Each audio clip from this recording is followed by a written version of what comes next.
Okey, kita cek audio sekejap.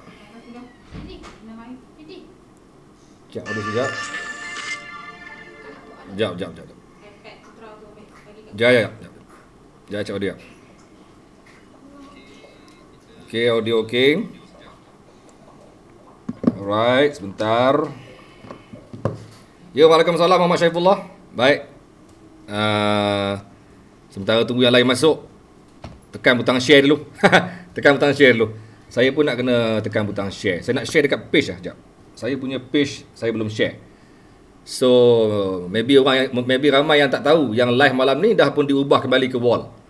Jadi saya kena tekan butang share lah dekat page page dari wartawan. Jadi bagi mereka yang baru masuk, tekan butang share dulu. Saya pun nak tekan share sekejap, nak pergi ke saya punya page sendiri. Alright. Page Diary Wartawan. Diary Wartawan mana kau? Okey, ni dia. Okey.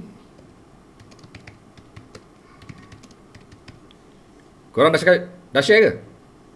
Ha, iyalah tu. Dan share 10 grup. Okey. Saya pun dah tekan butang share. Saya share ke grup sendirilah. Share ke page sendiri. One more page. Ada 2 page ni, lupa pula. Ada 2 page rupanya. Kita share dulu dekat page saya sendirilah. Mana page pencerita? Page pencerita mana kau? Alright, ini dia. Pump and go. Alright, and go. Alright, okay, dah settle. Tak mau tengok dah lagi Facebook. Bagi korang tengok Facebook, saya tengok muka saya, tengok korang. Okey. Baik, Assalamualaikum dan bertemu kembali Sarah Zainal. Waalaikumsalam Marafika, pacak 1K, insya-Allah. Doakan semoga semuanya kembali seperti sedia kala, insya-Allah. Ingat Roni, alamak Roni apa tu? Jijo Alfonso Parera. Apa pun tekan butang share bersama dengan saya Azrul Afandi Sobri, wartawan, jurnalis kumpulan NSTP. Dalam unit multimedia NSTP, saya bersama dengan anda kembali. Yang hari ini saya hari ini saya kembali buat live dekat saya punya wall. Sebab saya dalam proses transformasi, transition and transformation. Saya nak tengok, nak buat satu research ataupun satu dapatan, satu kajian yang mana lebih efektif, wall ataupun page. So kita main-main tengok mana yang lebih okey kot. Sebab kadang-kadang ramai yang tak perasan bila pergi dekat page kan, sebab ramai orang dah bertenggik dekat wall. Baik. Waalaikumsalam Zubairi Junus Fadil Jumah. Ya, saya Abah Din. Assalamualaikum. Waalaikumsalam kembali. Adlan Hafiz. Live sini baru naik notification. Ya, that's why lah. That's why ada orang yang tak dapat notification dekat page. So tak apalah. Mana-mana pun boleh lah. Yang pentingnya maklumat sampai. Kan? Yang pentingnya maklumat sampai. Sekejap. Saya lupa one more thing lah. Sekejap Nak kena share link. Link. Nak bagi link. Nak bagi link dekat Telegram pula. Sebab mungkin ramai orang yang tak tahu kan. Kita bagilah link. Alah, apa hal kau ni?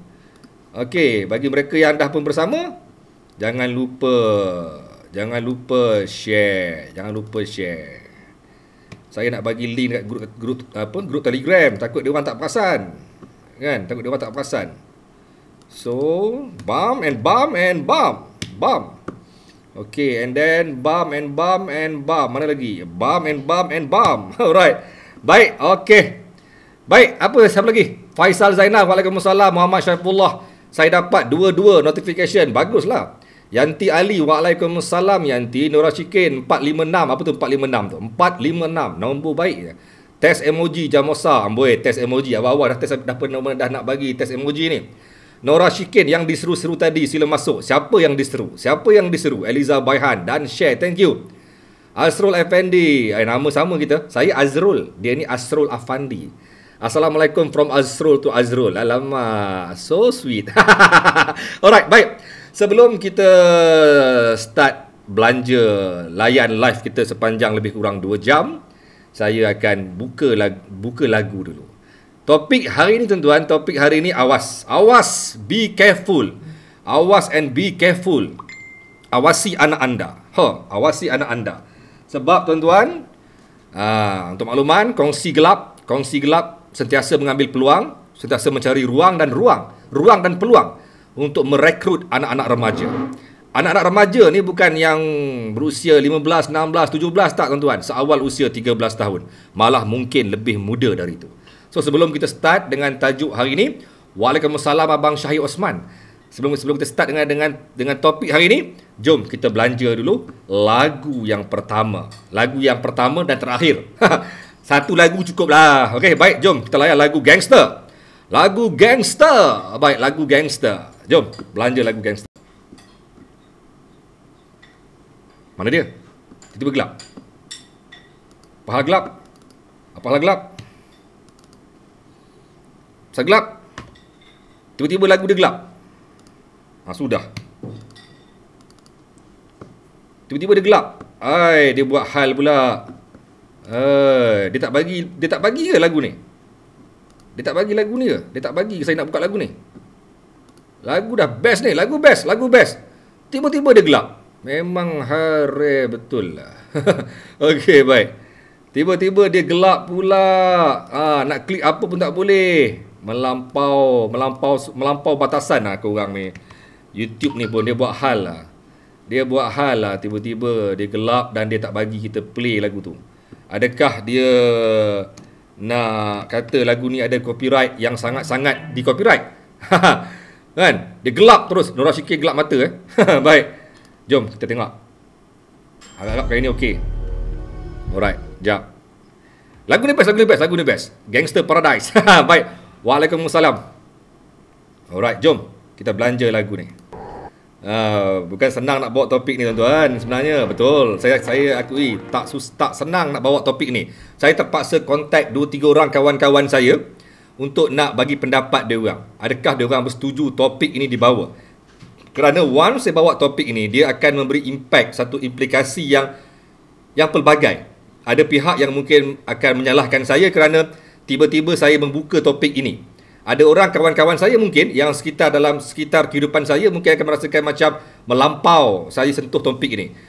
Tapi dalam masa yang sama dia ada unsur-unsur positif, ada unsur-unsur nasihat, motivasi kepada mereka yang mungkin perlu memahami apakah yang sedang berlaku dalam ruang lingkup kumpulan kongsi gelap ataupun gangsterisme yang merekrut budak-budak remaja termasuk sekolah rendah menjadi ahli mereka. Baik tuan-tuan. Tapi apa pun tuan-tuan, sebelum saya pergi lebih jauh, keep sharing. Saya nak bagi tahu pada tuan-tuan semua bahawa live hari ini dibawakan khusus oleh Bengkong Sifu Unisex. Lelaki dan perempuan. Harga RM39 termasuk kos pos. Sekarang, sebelum saya buat transisi kepada topik, saya akan cerita sikit apa yang best tentang Bengkong Sifu Unisex oleh Cikgu Azhari kita ni. Baik, bagi mereka yang mungkin sedang menonton live ni, inilah dia. Live hari ni dibawakan khusus oleh Bengkong Sifu Unisex. Baik, dan jom kita pergi pada topik hari ni. Assalamualaikum semua dan selamat kembali dalam segmen Diary Wartawan bersama dengan Azrul Afandi Sobri, pencerita. Baik tuan-tuan, 8 Jun 2020, tahniah dan sangat-sangat tahniah kepada Kementerian Kesihatan Malaysia. Buat pertama kali dalam sejarah Perintah Kawalan Pergerakan diperkenalkan sejak 18 Mac dan akan berakhir PKPB, Perintah Kawalan Pergerakan bersyarat pada besok hari 9 Jun 2020 tuan-tuan, selepas hampir 3 bulan. Buat pertama kali dalam sejarah kita mencatatkan angka satu digit, satu angka yang secara kumulatifnya termasuk import dan juga termasuk kes-kes yang bukan warga negara. Malah tuan-tuan, hari ini sebenarnya tidak ada kes melibatkan bukan warga negara. Hari ini semua orang Malaysia yang kena, dan 2 kes import, 5 kes warga Malaysia yang tinggal dalam Malaysia. Jom kita go through secara ringkas tentang data 8 Jun 2020 tuan-tuan. Hari ini 20 kes pulih. Kes pulih nampak macam biasa, maintain naik turun menjadikan dia 6,694 total. Total kes pulih keseluruhan, tuan-tuan.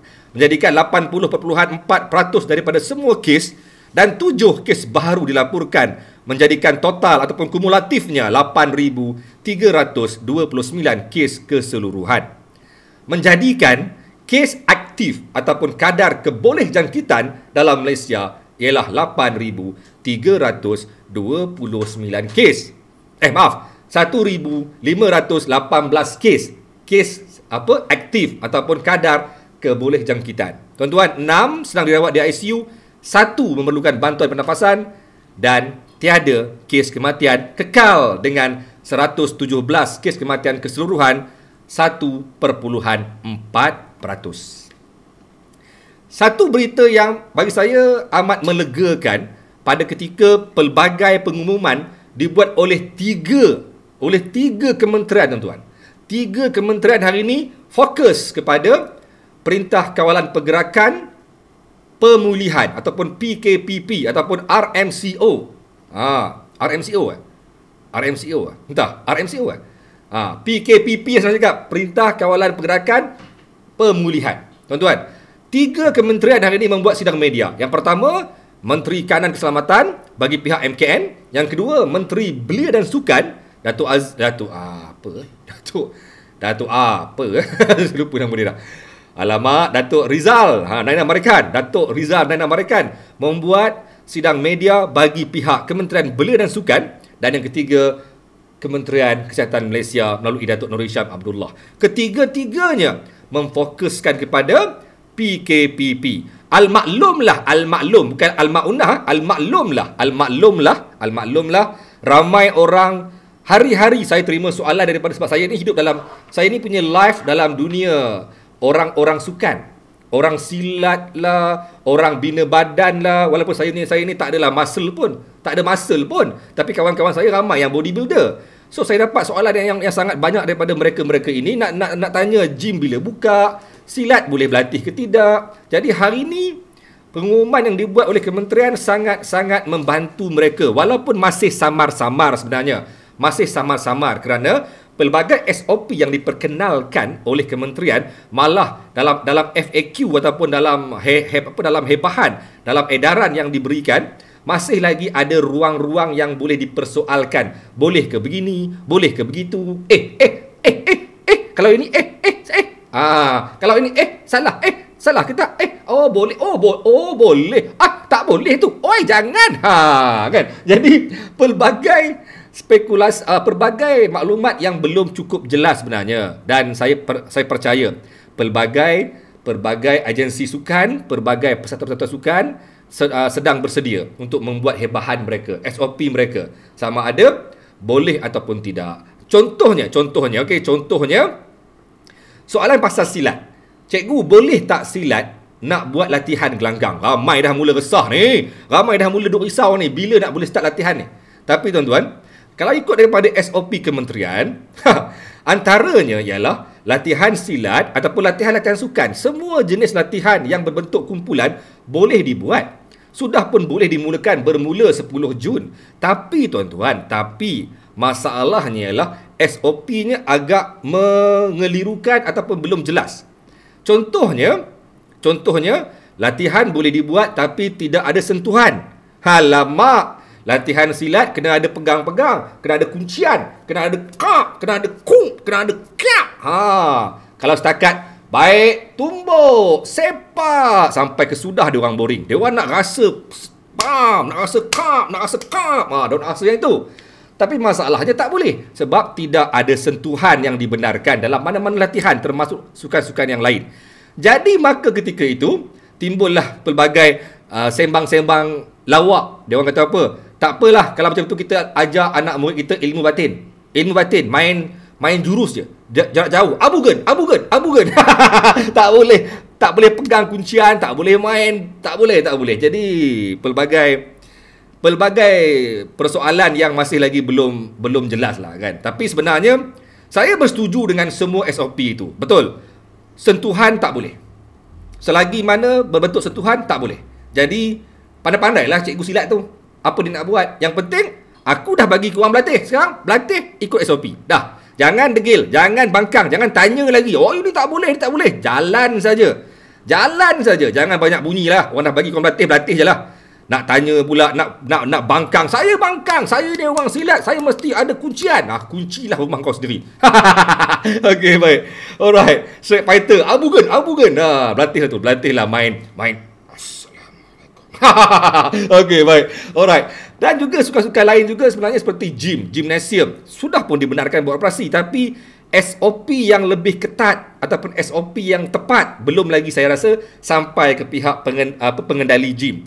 Contohnya tentang bagaimana mereka nak sanitize, nak mencuci diorang punya alatan, berapa ramai yang boleh masuk pada setiap masa. Sebab kalau ikut dalam SOP dia, hanya 10 orang dalam satu masa. Jadi adakah akan ada SOP? Ya, mampus tuan-tuan. Mampus. Memang. That's why, dengan segala SOP yang akan diperkenalkan, akan menambahkan kos. Contohnya macam penambahan kos kepada industri gunting rambut. Terpaksa naik sehingga RM4 ke RM5. Saya difahamkan RM4. Sebab kena pakai apron. Apron yang pakai buang. Pelanggan tu dah pakai apron, lepas gunting rambut, apron tu kena buang. Tak boleh pakai balik. Kena pakai mask, kena pakai glove. Jadi semuanya melibatkan kos. Jadi dengan SOP begini, saya percaya gym juga akan berdepan dengan SOP baru dan akan meningkatkan kos pengendalian mereka. Tapi apa nak buat? Orang dah bagi korang beroperasi, sekarang ni jalankan operasi korang. Korang nak sangat buka, sekarang ni buka lah, tapi sila ikut SOP. Dah, settle. Kan? Sebab benda ni tak boleh nak dakwi lagi dah. Tak boleh nak petikai dah. Korang nak sangat buka, sekarang aku bagi korang laluan untuk buka. Sila buka. Bukalah sehebat-hebatnya. Bukalah seluas-luasnya. Tapi sila ikut SOP. Prosedur Operasi Standard. Follow, InsyaAllah korang selamat. Sekarang tuan-tuan, perintah saya tak mahu sentuh secara detail pasal PKPP sebab saya nak sentuh pada hari Rabu ni. Live Rabu, panjang lebar pasal PKPP. Cuma saya nak sentuh secara general, secara umumnya, PKPP ialah kami, pihak polis, pihak tentera, pihak Kementerian Kesihatan sekarang ni menyerahkan kepada rakyat untuk mengendalikan, untuk menjalankan kehidupan mereka mengikut norma baru dan memastikan penularan wabak COVID-19 dapat diputuskan. Rakyat kena main peranan untuk menentukan SOP mesti dipatuhi. Beres. Jangan bangkang. Buat aja. Jangan jadi gangster nak melawan-lawan. Follow je. Jangan jadi gangster. Baik tuan-tuan. And then tuan-tuan, saya cuma petik 2-3 daripada rumusan sedang media. Yang paling menarik dalam statement tadi, dia kata ialah kes COVID-19 menurun, tapi kes denggi meningkat. Sudah. Yalah, kedai-kedai yang dah lama tak buka. Berapa banyak premis-premis yang dah lama ditutup. Air bertakung, tak cuci, tak ada orang pergi tengok. Jadi maka merebaklah, membiaklah nyamuk Aedes, kan? Jadi sekarang ni kesimpulan dia, denggi pula menjadi ancaman. Tuan-tuan, sekarang ni Kementerian risau dengan ancaman denggi pula ni. Wabak penyakit tak pernah berhenti nampak gayanya. Berkurangan wabak COVID-19, muncul pula kerisauan kepada wabak denggi. Tuan-tuan, jadi faham sendirilah. Jagalah kebersihan. Janganlah degil, kan? Jangan jadi gangster degil nak mampus. Okey, alright. Okey, baik. Ipoh kuat denggi, kan? Baik. Boleh je kalau nak bersilat tapi kena pakai PPE. Mampus. Tuan-tuan, saya ni guru silat. Kalau saya pakai uniform hitam tu pun berpeluh bagai nak gila. Kalau pakai PPE mampus. Kan? Mampus. Anak-anak murid tadi tuan-tuan tadi dalam antara SOP yang diperkenalkan, itulah masalah orang kita, kan? Istilah ya ke? Istilah taklah. Alah. Semua ada. Sebab apa tuan-tuan? Dalam SOP yang diberikan disebut warga emas dan kanak-kanak berusia bawah 12 tahun tidak digalakkan untuk melibatkan diri dalam aktiviti sukan yang dinyatakan itu. Contohnya kalau silat ataupun bina badan ke apa benda sekalipun, kanak-kanak bawah 12 tahun dan warga emas janganlah kalau boleh tidak digalakkan untuk terlibat. Maka muncullah pelbagai soalan. Diorang tanya saya, sekarang ni budak-budak, anak-anak buah kami, anak-anak buah silat ni, yang sekolah rendah ni boleh berlatih ke tidak? Korang faham tak istilah digalakkan? Tak digalakkan. Tak digalakkan tu ialah bahasa berlapik. Bahasa berlapik. Sebab dalam Akta 342, dia tidak menggariskan larangan itu. Sama macam pergi shopping mall, bawa anak-anak. Dia tak sebut kata tak diharamkan, tidak. Dia kata tak digalakkan. Tak digalakkan maksudnya faham-fahamlah. Bila KKM kata tak digalakkan, bermaksudnya ada bahaya. Bermaksud ada bahaya. Bermaksud ada risiko. Jadi faham-fahamlah koma. Koma faham ke tidak ni? Jadi dia kata sekarang ni tak digalakkan. Kalau boleh janganlah bawa. So bila bawa budak-budak pergi ke pasar raya, memang boleh. Memang boleh, tak haram pun, tapi tak digalakkan. Sama juga dengan latihan silat ni. Maksudnya kalau disebut tak digalakkan warga emas dengan anak-anak berusia bawah 12 tahun, guru silat yang tua-tua duduklah rumah, janganlah sibuk pergi mengajar. Anak-anak yang umur bawah 12 tahun janganlah pergi bersilat. Apa salahnya simpan sekejap? Tak hilang pun ilmu tu. Okey, tapi bila saya kata, bila saya sebut kata janganlah. Saya sebut kata jangan. Saya kata apa? Janganlah. Mula dia kata apa? Cikgu salah. Dia kata tak digalakkan, bukan diharamkan. Memanglah orang dah kata korang faham ke tidak bahasa berlapiknya. Bahasa berlapiknya janganlah kalau boleh. Dia tak larang. Akta 342 tidak melarang. Tapi masalahnya faham-fahamlah bila sebut tak digalakkan. Maksudnya janganlah kalau kata apa, tanya dekat mak kita, "Mak, saya nak pergi main game dekat luar, boleh tak?" Mak kata apa? "Tak usahlah kot." Mak tak kata tak boleh. "Tak usahlah kot." Kan? Dia sebut kot, "Tak usahlah kot." Kan? Kita pula kata, mak kata tak usahlah kot. Kot maknanya boleh lah tu. Maknanya boleh lah sebab kot. Kita pun berlari keluar. Tiba-tiba bam, belanggar. Balik-balik mak kata, "Aku dah sebut kan jangan." Kau degil. Nampak tak? Aku dah kata jangan. Betul kau pula kata apa? Tadi mak kata boleh lah, tak, janganlah kot. Mak tak kata tak boleh. Dah melawan pula. Dah jadi isu. Mak dah kata jangan. Mak dah kata tak usahlah kot. Tapi kita pula kata, mak tak kata tak boleh. Mak kata tak usahlah kot. Bila balik mak kata apa? Aku dah kata jangan. Itulah namanya tak faham bahasa. Orang Melayu kita ni senang. Dia nak kena straightforward. Jangan. Mak nak pergi keluar je boleh tak? Jangan. Baru duduk diam. So, bila sebut cikgu, anak saya umur 8 tahun nak pergi silat boleh tak? Tak digalakkan. Maknanya boleh. Senang cakap, jangan. Guru-guru silat yang tua-tua duduk di rumah lah. Bagilah orang lain mengajar. Apa masalah korang? Kan? Alright, dah lah tu. Membebel panjang lebar pula. Sebab apa? Saya geram dengan soalan-soalan macam tu. Cikgu tak digalakkan. Cikgu bukan tak boleh. Amboi korang. Itulah dia. Mulalah timbul perkataan Allah. Muncul habis semua. Kan? Semua dia keluar. Okey, baik. Ada juga guru silat yang nak buat seminar tentang COVID ni, cikgu. Siap nak bawa orang putih, memang tak faham bahasa. Biarlah dia orang. Kan kata tak boleh, dibolehkan. Dalam undang-undang di bawah PKPP, seminar, bengkel, kelas dan juga kursus dibenarkan. Dibolehkan. Tapi faham-faham dan berpada-pada. Dan tengoklah juga keadaan semasa. Adakah sesuai? Adakah perlu sangat nak buat seminar tu? Perlu sangat ke nak buat ni? Kalau perlu, sebab kalau tak buat hari ni, dunia kiamat besok. Buatlah korang. Lantak korang lah. Okey, lantak korang lah. Cikgu silat pun boleh kena COVID. COVID ni tak kenal siapa. Tak kenal siapa pun. Kau kebal ke, kau belajar ilmu tinggi mana akan kena juga. Tak faham juga, lantak korang. Betul kata Ayah Kadir ni. Panjang lebar saya cerita bab ni. Tak faham juga, lantak korang. Baik tuan-tuan. Okey. Lain-lain dalam data kementerian ini tak ada apa-apa menarik. Seperti saya sebut tadi, saya tak mengulang. Saya takkan sentuh secara detail pasal PKPP kerana saya nak simpan untuk Rabu ni.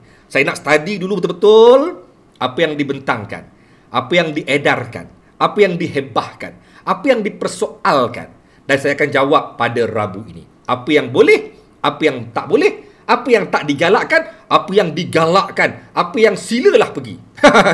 Seribu tempat, 1000 tempahan untuk ke Langkawi dalam masa sejam. Orang kita, saya pun taklah sibuk nak pergi masjid sangat.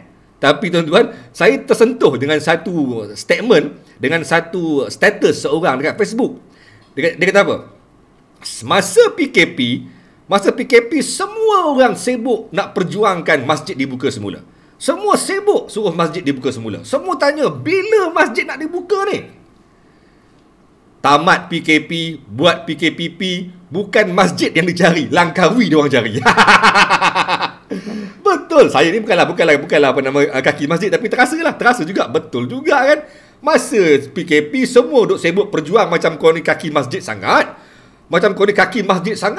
Duk sembang bila masjid nak buka. Kami bangkang, kami nak memperjuangkan hak agama kami. Kami nak pergi masjid, kami nak masjid dibuka semula. Sekarang senyap isu masjid. Sekarang ni 1,000 tempahan dalam masa sejam ke Langkawi. PKP tamat, PKPP dibuat, masjid dilupakan, Langkawi dia orang cari. Hari ni ramai orang share apa package percutian di Port Dickson lah, di mana-mana semua tempat lah kan. Dia orang cari tempat-tempat macam tu juga akhirnya kan. Hilang dah topik masjid. Konon-kononnya sebelum ni kau lah pejuang hak solat berjemaah, hak solat Jumaat, hak solat raya, bagai nak gila. Hari ni tak bunyi dah. Carilah dekat mana-mana wall page pun tak bunyi dah pasal masjid. Yang duk bunyi sekarang, dekat mana aku nak bercuti. Kan orang kita. Nak kata macam mana, itulah dia orang kita kan. Baik. Okey. Baik, aku dah babel panjang. Sebab aku geram tengok dengan sikap orang kita ni. Kan? Baik tuan-tuan. Okey. Apa gila aku hari ni?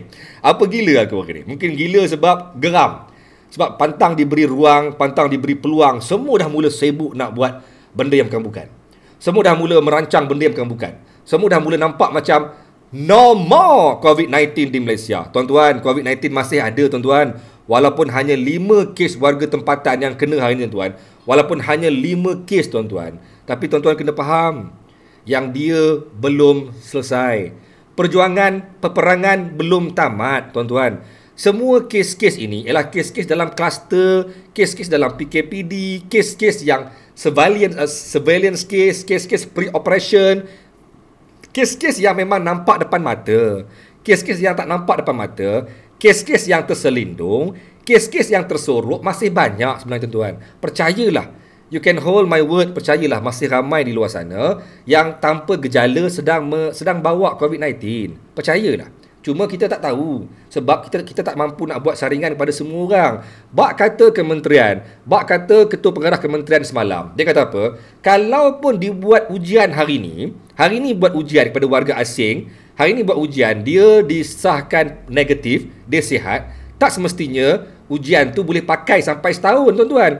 Hari ni dia sihat, mungkin esok dia kena. Mungkin lusa dia kena tuan-tuan. Sebab saringan hanya dapat result untuk time tu sahaja. Jadi percayalah, kehidupan kita belum selamat tuan-tuan. 1.5 tahun sekurang-kurangnya untuk vaksin dapat dikesan.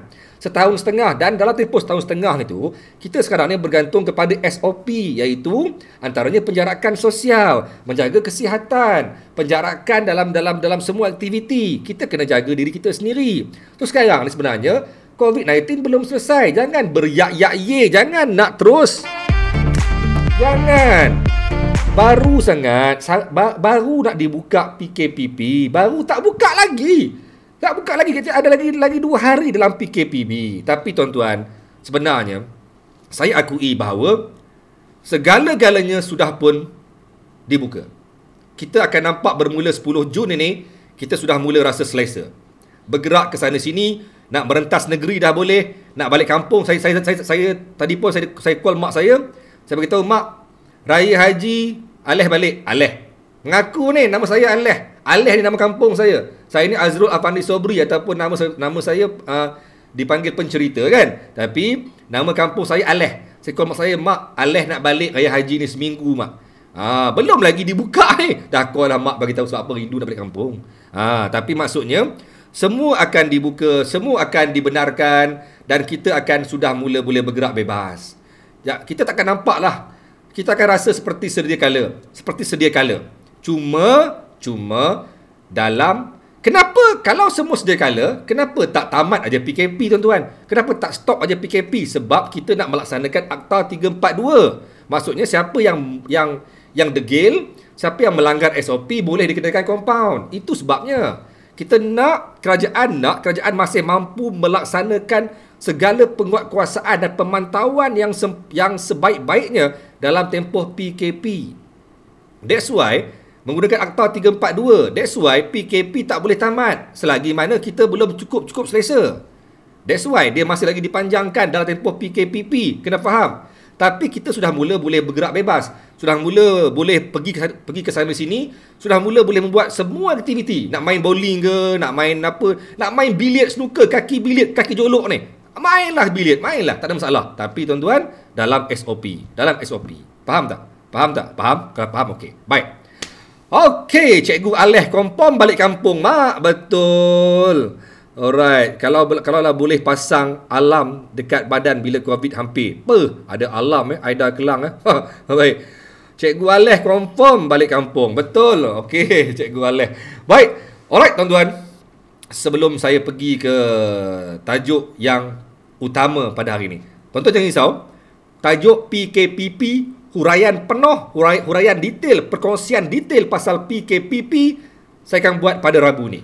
Kebetulan Rabu ni ialah hari pertama PKPP. Saya ni banyak kebetulan kan? Kebetulan saya nak buat hari Rabu ialah hari pertama PKPP. Cantik sangat saya boleh share pasal PKPP. Baik tuan-tuan. Tapi tuan-tuan, sebelum saya pergi ke tajuk hari ini, sekali lagi saya minta izin sekejap saja sebelum transition. Saya minta izin sekejap untuk kembali mempromosikan Bengkong Sifu Unisex lelaki dan perempuan, tuan-tuan. Saya hari ni saya duduk rasa macam tegap. Selesa tegap. Sebab apa tuan-tuan? Minta izin bangun sekejap. Ni tuan-tuan. Saya pakai Bengkong Unisex. Nampak perut dah makin kempih ni. Nampak perut kempih je. Sedap je, selesa je. Saya ni bukanlah pengguna Bengkong. Saya ni bukanlah pengguna Bengkong. Tapi saya ni tiba-tiba bila saya pakai Bengkong Unisex ni, Bengkong Sifu Unisex ni, honestly to say, selesa gila. Selesa, tak berpeluh dan saya rasa cukup sedap. Dia pegang saya punya posture tubuh. Saya rasa sedap, selesa. Jadi tuan-tuan, kalau saya dan saya rasa berminat sebab dia murah. Hanya RM39 je. Termasuk kos pos. Jadi kalau ada yang berminat, boleh kontak Cikgu Azhari 0123627157. Baik. Lepas tu dekat saya punya tajuk ni pun ada dia punya link. Tuan-tuan, sebelum saya pergi tuan-tuan, kebetulan siapa yang share live hari ni paling banyak share live hari ni, saya akan cari, akan dapat 2 orang yang paling tinggi share akan dapat Bengkong ni percuma dan juga hadiah misteri. Hadiah misteri pencerita yang tidak akan dijual di mana-mana. Tidak dijual di mana-mana. Hanya ada kepada pemenang misteri. 2 orang sahaja akan dapat hadiah misteri yang tidak akan dijual di mana-mana. Korang minta beli pun, wallahi takkan dijual. Sebab dia eksklusif. Siapa yang nak, sila share live hari ni, dapat Bengkong free dan juga dapat satu hadiah misteri yang tidak akan dijual di mana-mana. Memang eksklusif gila tuan-tuan. Baik, selesailah. Sebab apa saya share iklan? Memang saya buka iklan pun hanya 2-3 minit, salah ke kan? Iklan tu untuk saya punya maintenance juga kan? Baik tuan-tuan. Okey, baik. Jom kita pergi pada tajuk hari ni. Ya, iklan ini dibayar siarannya. Betul. That's why dibayar siarannya. Bukan free-free. RM60 dibayar. RM60. RM60. Siapa yang nak tumpang iklan, boleh PM saya. Baik tuan-tuan. Jom kita pergi pada tajuk hari ini tuan. Tajuk hari ini tuan-tuan agak panas bunyinya. Kongsi gelap merekrut. Faham? Okey. Review Bengkong Saya kan tadi dah review. Sedap ni, selesa. Rasa tegap badan. Selesa. Saya tak rasa macam lengoh pun. Tak rasa macam penat pun. Okey, baik tuan-tuan. That's why saya hari ni semangat. Sebab saya punya posture saya sedap. Tu yang semangat tu. Tu yang rasa macam semangat tu. Okey, baik tuan-tuan. Okey, baik. Alright tuan-tuan. Cerita pasal kongsi gelap merekrut anak-anak remaja. Kenapa saya bawa isu ni? Yalah, yang pertama kerana ini ialah diary wartawan. Dan ini ialah antara tajuk yang diminta oleh beberapa orang dalam grup diary wartawan pencerita, grup Telegram. Grup Telegram diary wartawan pencerita.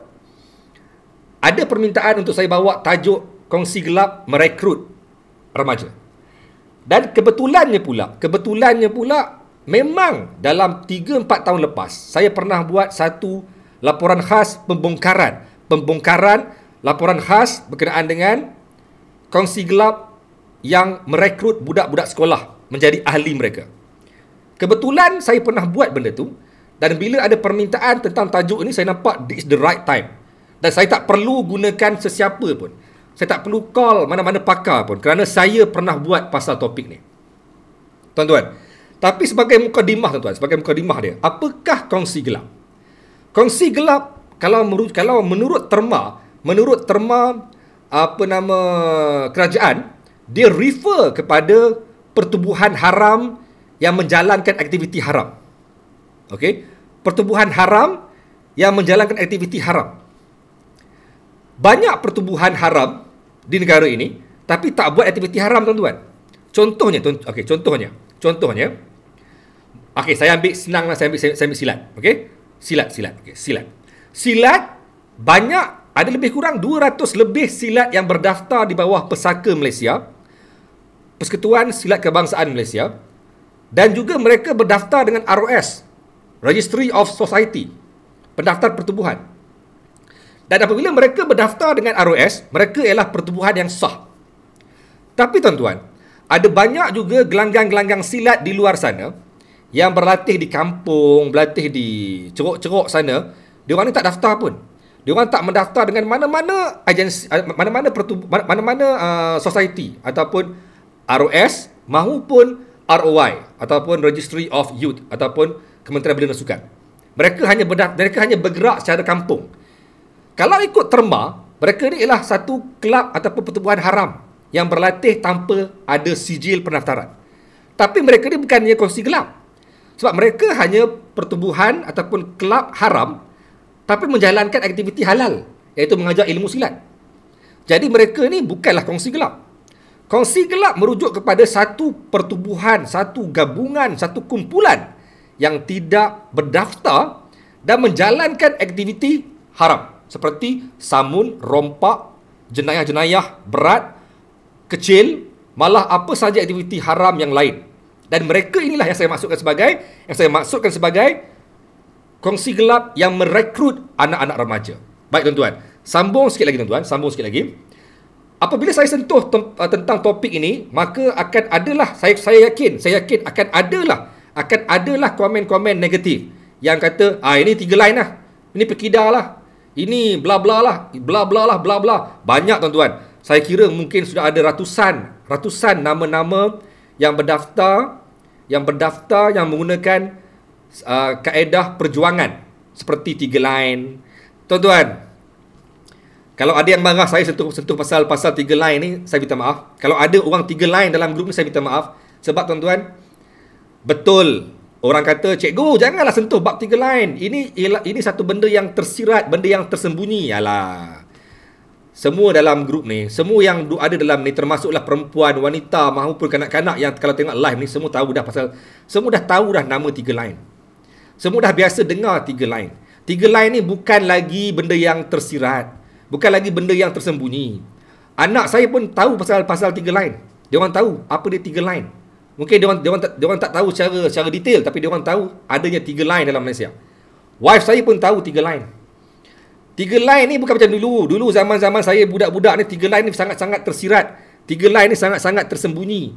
Dibuat dalam bentuk, memang dibuat secara diam-diam kerana prinsip dia, kerana perjuangan dan juga kaedah 3 line dulu ialah memperjuangkan A bata ataupun alif bata, iaitu agama, bangsa dan tanah air. Itu ialah konsep perjuangan 3 line. Itu ialah konsep perjuangan 3 line ataupun Pekidah ke. Pekidah ni daftar. Pertubuhan Kebajikan Dakwah Islamiah Malaysia berdaftar. Diorang yang berdaftar. Mereka pertubuhan yang bebas melakukan apa saja aktiviti yang sah. Tuan-tuan, jadi Asalnya mereka ini memang bergerak secara diam-diam kerana mereka ni menjalankan satu misi, satu matlamat untuk menggerakkan agama, bangsa dan tanah air. Itu cerita bab 3 line, bab perjuangan orang Islam Melayu, orang Melayu Islam. Sebenarnya, semua bangsa, China maupun India juga ada pertubuhan mereka sendiri. Antaranya Dongzong. Semua pertubuhan China dan India juga ada mewujudkan gerakan mereka sendiri. Mereka antaranya mewujudkan gerakan untuk menjalankan ekonomi. Mereka nak menggerakkan ekonomi mereka. Tapi tuan-tuan, bila saya bercakap pasal kongsi gelap, saya tidak mengaitkan pasal 3 line. Jangan salah faham. Kalau konsep Pekidah, konsep 3 line, konsep jemaah fisabilillah, konsep yang dibawa oleh orang India dan China juga sebenarnya, itu bukan konsep kongsi gelap. Mereka mendaftar, mereka mewujudkan jemaah mereka ataupun gerakan mereka ataupun kumpulan mereka sebenarnya lebih kepada untuk ekonomi, untuk kebajikan, untuk gerakan-gerakan dakwah mereka, dakwah Islamiah. Tapi yang mewujudkan kongsi gelap, yang menjadikan ia sebagai kongsi gelap ialah individu-individu yang tidak bermaruah, individu-individu yang tidak membawa jalan yang betul, individu yang tidak membawa kaedah yang betul terhadap prinsip perjuangan fisabilillah ataupun prinsip perjuangan 3 line. Jadi kalau saya hari ini sembang pasal 3 line ni, jangan marah saya walaupun saya dah mula membuka benda yang rahsia selama ini. Tidak ada rahsia lagi sebenarnya. 3 line bukan lagi rahsia. Semua orang dah tahu. Zaman dulu yes, nak masuk 3 line bukan sebarang-sebarang orang. Memang betul-betul dia akan kenal pasti macam mana sifat engkau, macam mana kriteria diri engkau, adakah layak engkau menjadi ahlinya, kerana membawa konsep abata, agama, bangsa dan juga tanah air. Tapi sekarang tuan-tuan, masalahnya mereka-mereka yang tidak bermaruah ni menggunakan gerakan-gerakan ini, menggunakan nama-nama ini, menggunakan perjuangan-perjuangan yang asalnya bersih ditukarkan menjadi perjuangan yang sesat dan kotor. Ini yang saya nak bawa hari ini, tuan. Ini saya nak bawa hari ini. So, saya harap sebagai disclaimer, kalau dalam live saya ada orang-orang 3 line, tolong jangan cepat melatah. Saya bukan kata korang, kecuali memang korang lah gangster tu. Kecuali kalau memang korang lah kongsi gelap tu. Saya merujuk kepada mereka yang tidak bermaruah, yang merosakkan prinsip perjuangan alif bata, prinsip perjuangan fisabilillah, prinsip perjuangan ekonomi, prinsip perjuangan kebajikan kepada prinsip untuk mendapatkan keuntungan secara haram. So kalau korang dengar ni, kalau korang dengar live saya hari ni, jangan cepat melatah. Bukan saya kata pada korang, saya kata pada mereka yang lain. Tuan-tuan, baik. Saya kata pada mereka yang tidak bermaruah. Okey. Faham? Faham? Air dulu. Apabila saya buat satu kajian, satu laporan khas berkenaan dengan kongsi gelap yang merekrut anak-anak muda. Saya buat pada sekitar tahun 2016. Okey. Saya meminta satu approval daripada pihak Berita Harian untuk mendekati kumpulan kongsi gelap. Saya menyamar. Saya masuk, sebenarnya saya tak perlu menyamar pun. Sebab saya kenal ramai. Saya kenal ramai mereka. Saya kenal siapa mereka. So, saya tak perlu menyamar pun. Mereka tahu tujuan saya. Saya declare, I'm a reporter. I'm a wartawan. Diorang tahu, diorang kenal saya. Semua orang dalam 3 line kenal siapa dia Cikgu Azrul ni. Majoriti orang dalam jemaah kenal siapa saya. Jadi saya tak perlu nak kenal diri pun. Cuma once saya masuk dalam, saya mendekati aktiviti haram di sebalik nama-nama besar. Tuan-tuan, nama besar yang saya masukkan bukan nama-nama yang sesat. Mereka betul-betul istiqamah terhadap perjuangan mereka. Tapi ada mereka yang menyimpang ni. Tuan-tuan, saya mendekati tiga kumpulan. Yang pertama, saya dekati kumpulan jemaah ataupun kumpulan, saya tak suka sebut jemaah sebab jemaah ni betul. Jemaah is the right person. Saya merapati kumpulan yang menggunakan budak-budak dalam grup mereka. Yang kedua, saya mendekati pula, saya minta kebenaran untuk menemubual 8 banduan Juvana. 8 banduan juvana di penjara Kajang yang berselindung di sebalik nama Kumpulan 08. Kumpulan 08, anak-anak India yang berusia sekitar 16 tahun di penjara Kajang. Saya interview dia orang, saya tanya dia orang apa yang buatkan mereka boleh terjerumus dalam kancah, dalam sampah, menjadi sampah kepada masyarakat. Saya interview juga, saya pergi ke Henry Geni. Saya interview dengan beberapa lagi anak-anak remaja. Tapi sebelum saya pergi ke tiga-tiga ni, sebelum saya pergi kepada tiga-tiga benda ni, saya nak share dulu macam mana mudahnya kumpulan-kumpulan kongsi gelap ni merekrut anak-anak muda. Dan pengalaman ini berlaku pada diri saya sendiri, tuan-tuan. Saya antara anak remaja, macam anak-anak korang, macam korang juga, yang ketika zaman remaja begitu mudah untuk dipesongkan, untuk dihanyutkan dengan janji-janji palsu, janji-janji manis oleh orang dewasa. Baik, tuan-tuan. Ini yang berlaku pada saya sendiri. Saya cuma nak bagi contoh yang paling dekat ialah contoh pada diri sendiri. Contoh yang paling baik ialah apa yang berlaku pada diri sendiri. Baik, tuan-tuan. Saya ketika saya form 1, bukan form 5, form 1, tuan, form 1. Saya form 1, saya pernah belajar di sekolah menengah Anderson Ipoh.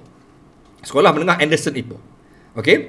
Sekolah menengah Anderson Ipoh ialah sekolah semuanya lelaki kecuali form 6. Form 6 dia orang ada perempuan lah. So form 6 yang perempuan ni memang dia orang ni agak rare lah. Wanita rare dalam sekolah yang semuanya lelaki. Tuan-tuan, kami belajar dan semuanya lelaki, dan sekolah menengah Anderson Ipoh berhampiran dengan Kampung Kepayang. Kampung Kepayang ni ialah satu kampung Melayu yang memang berhampiran dengan Pekan Cina. So dia hanya sebelah-sebelah. Kampung Melayu sebelah dengan Pekan Cina. Tuan-tuan, kami ni anak-anak Anderson, apabila semuanya lelaki, maka sifat untuk menguasai kawasan memang kuat. Masing-masing merasakan perlunya kuasa, perlunya pengaruh, perlunya strength, perlunya kekuatan untuk menjadi raja, king of the school. Time saya dekat sekolah Anderson, saya di bawah projek rancangan khas. Kiranya budak pandai. Saya ni budak pandai. Dia dekat Anderson ada dua tau. Rancangan khas dan juga program Tunas Cemerlang. Program Tunas Cemerlang merujuk kepada pasukan hoki. Mereka yang main hoki. So memang jenis kepala tintong lah. Jenis yang badan besar, kepala tintong. Kami ni di bawah projek RK, rancangan khas, iaitu mereka yang pandai. Mereka yang ada kelulusan yang baik dalam UPSR. So, kami ni agak takut dengan kumpulan hoki. Sebab dia orang ni kumpulan yang memang main hoki. Kalau tak puas hati bergaduh dengan stick. So tuan-tuan, apa yang berlaku? Ya, saya duduk hostel. Saya tinggal di asrama. Jadi apa yang berlaku, tuan-tuan? Pada bulan ketiga, bulan keempat saya di Anderson, kami kumpulan-kumpulan ataupun anak-anak remaja yang bijak pandai ni, yang tak kuat ni, kami didekati oleh golongan dewasa Kampung Kepayang. Dewasa tu maksudnya yang berusia 30-an ke atas.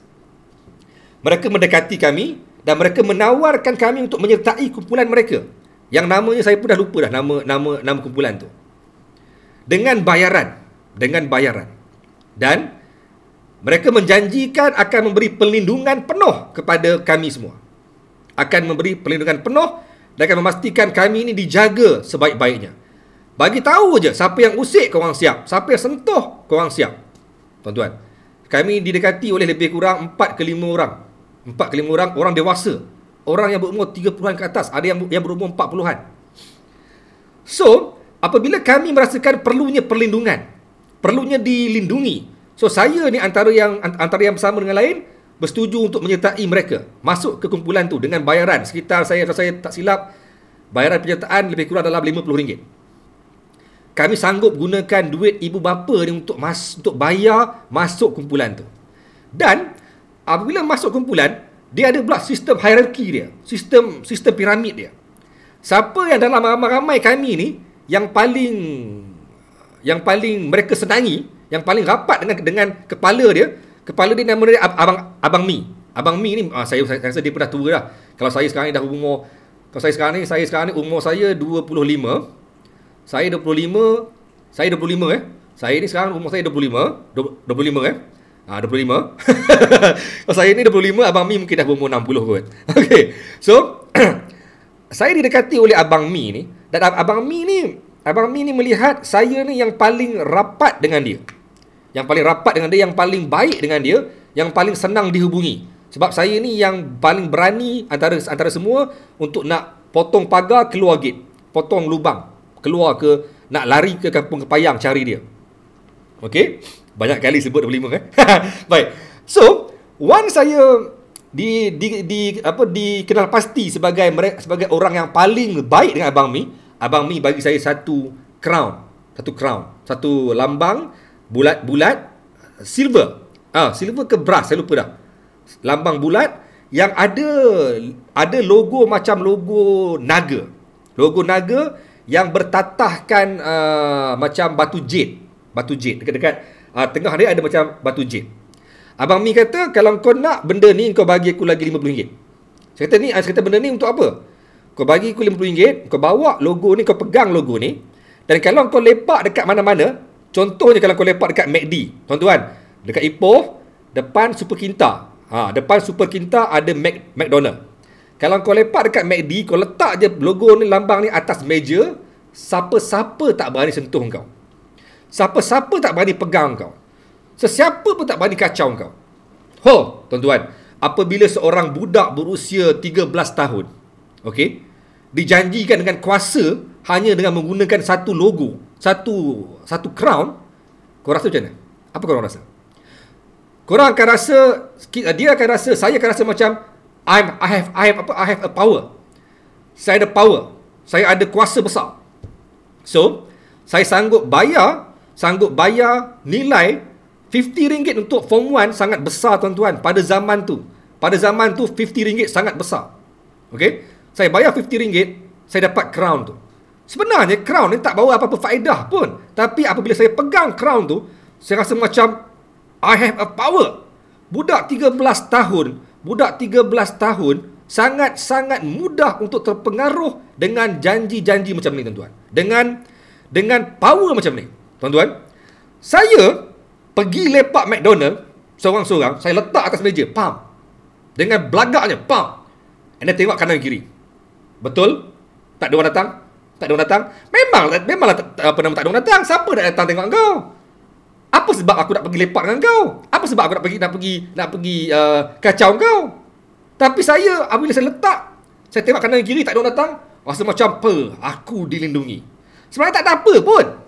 Tapi tuan-tuan, dengan hanya bermodalkan satu crown tu, mereka dapat memegang sekelompok anak-anak muda, anak-anak remaja yang masih mentah, yang masih berusia 13 tahun, yang baru melepasi alam sekolah rendah untuk bersama dengan mereka. Dan setiap bulan kami kena bayar RM10. RM10 zaman tu, tuan-tuan, besar. RM10. Time tu saya form 1. Saya form 1 tahun 2002. Tahun 2002 RM10 tu besar. Okey.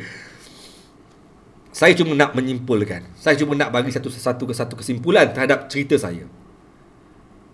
Betapa mudahnya bagi mereka untuk nak beli, untuk nak bawa, untuk nak tarik anak-anak remaja bersama dengan mereka. Ya, Kak Zeha, 13 years old, sangat-sangat innocent. Tapi kita, tuan-tuan, saya ni bukan budak nakal. Saya ni budak dalam kelas pandai, kelas arcade, kelas rancangan khas. Tapi tuan-tuan, kerana saya ni budak yang innocent, budak yang kelas pandai, yang tak kuat, yang tak ada power macam budak-budak hoki, saya ni paling mudah untuk dibeli. Kerana apa? Saya nak power. Tuan-tuan, benda tu berlaku sekitar 2 tahun lepas. Benda tu berlaku sekitar 2 tahun lepas. Kan? Bayangkan, Begitu lama berlalu. Saya sekarang ni sudah pun berusia 25 tahun, kan? Begitu lama berlalu, kan? Zaman itu sudah pun berlaku kes-kes begitu. Sudah pun berlaku kes-kes begitu. Tapi sekarang tuan-tuan, percaya tak? Korang percaya ataupun tidak? Pada zaman itu, okey? Pada zaman itu yang akses tidak ada. Kita tak ada call, tak ada phone, tak ada apa-apa. Kita hanya dapat berjumpa secara fizikal, one to one. Kalaupun ada public phone, dan bukan semua rumah. Ya, Azlan Shah Sanleh, okey. Bukan semua rumah ada phone, ada phone. Itu pun mudah bagi mereka untuk akses kepada anak-anak sekolah. Tuan-tuan, zaman sekarang tuan-tuan, semua budak-budak ada phone. Semua budak-budak sekolah menengah, sekolah rendah pun ada phone. Dan sekarang ni akses untuk mendapatkan anak-anak ni lebih mudah tanpa perlu mencari mereka. WeChat, Telegram, WhatsApp, Facebook, macam-macam kaedah boleh digunakan oleh kumpulan kongsi gelap untuk mendekati anak-anak sekolah. Baik, saya pergi kepada kes. Saya masuk ke penjara Kajang. Saya interview dengan 25 lah sangat. Baik. Okey. Malu apa pada umur? Tak ada, saya melawak.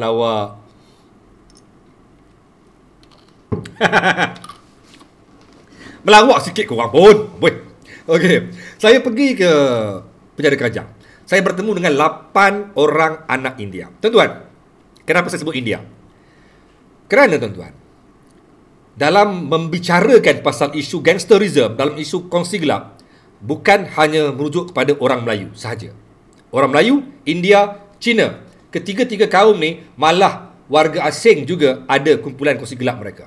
Malah warga asing, Aceh, Myanmar, Rohingya, Bangla, semua ada mereka punya gang kongsi gelap mereka.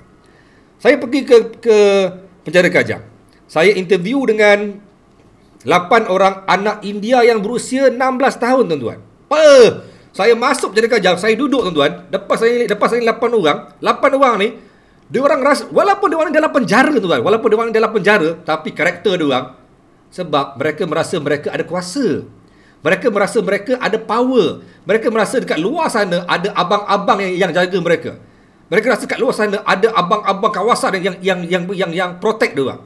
Tuan-tuan, 8 orang ni duduk depan saya, tak ada macam budak lain. Kalau budak lain depan wartawan dan juga depan warden, dia orang akan ni tak ada tuan. Ni macam ni. Cik. Kalau saya tanya pun, dia orang macam jawab, tak ada bang, saya tak ada masalah bang, saya okey. Tu cara dia orang sembang. Dia orang ni rasa, dia orang punya powerful dia orang. Saya tanya 8 orang ni, mereka daripada kumpulan 08. Saya cakap terang-terang, mereka sebut mereka ni kumpulan 08. Okey. Mereka bercerita, mereka itu saya dah beritahu kan, saya takkan jemput sesiapa, sebab saya daripada pengalaman saya membuat laporan khas sendiri sudah ada untuk korang. Jangan risau. Tak perlu call siapa. My life, my crowd, my world, saya ada perkongsian untuk korang. Baik. Saya tanya dia orang. Mereka 88 ni terlibat dalam kes samun. Budak 16 tahun terlibat dalam kes samun dan dipenjarakan dalam penjara Juvana, dalam tahanan Juvana. Tuan-tuan, mereka mendedahkan. Mereka menyertai kumpulan 08 dan mereka diminta untuk membuat aktiviti penyamun dan segala apa yang mereka samun akan disalurkan kepada abang-abang mereka. Inilah dia matlamat kongsi gelap. Mereka menjanjikan satu protection. Mereka menjanjikan satu perlindungan kepada anak-anak muda, anak-anak remaja, tapi sebenarnya mereka ini sebenarnya diminta untuk menjalankan aktiviti samun. So saya tanya dia orang pula. So sekarang, korang tak rasa korang menyesal ke? Korang tak rasa korang ni rasa macam korang ni diperguna ke? Ataupun dia dipergunakan? Tak ada bang. Sebab kita orang punya abang kata kami akan dijaga. Abang-abang kami bagi tahu kami akan dijaga. Saya tanya dia orang pula, macam mana korang boleh masuk kumpulan ni?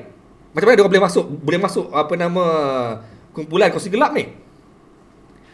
Mereka juga menggunakan kaedah MLM. MLM maksudnya seorang daripada mereka pernah masuk kumpulan kongsi gelap itu di luar, dan mereka diminta untuk mencari rakan-rakan mereka di sekolah.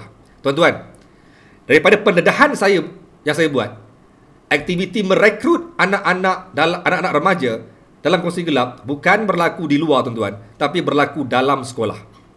Dalam sekolah. Tuan-tuan, banyak kes yang berlaku pergaduhan antara dua kumpulan anak-anak remaja yang bukan sekadar kumpulan dalam sekolah. Mereka ialah kumpulan yang mengikut kongsi gelap. Pernah berlaku di sebuah sekolah di kawasan Ceras, yang saya tak mahu sebut nama sekolahnya. Pergaduhan antara dua bangsa, iaitu Melayu dan juga Cina, bergaduh besar melibatkan aktiviti kumpulan haram di luar. Dan mereka bergaduh depan gate sekolah. Depan gate sekolah bergaduh. Pak Gad tak bagi tegur. Pak Gad nak tegur tak boleh. Cikgu datang, cikgu kena empuk sekali.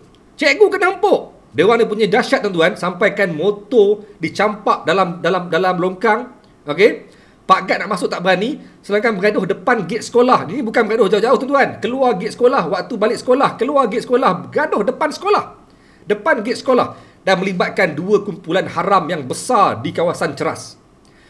Mereka bergaduh melibatkan juga orang luar. Anak-anak sekolah bergaduh, datang pula kongsi gelap luar untuk support dia orang, tuan-tuan. Dan mereka berani bergaduh di luar sekolah.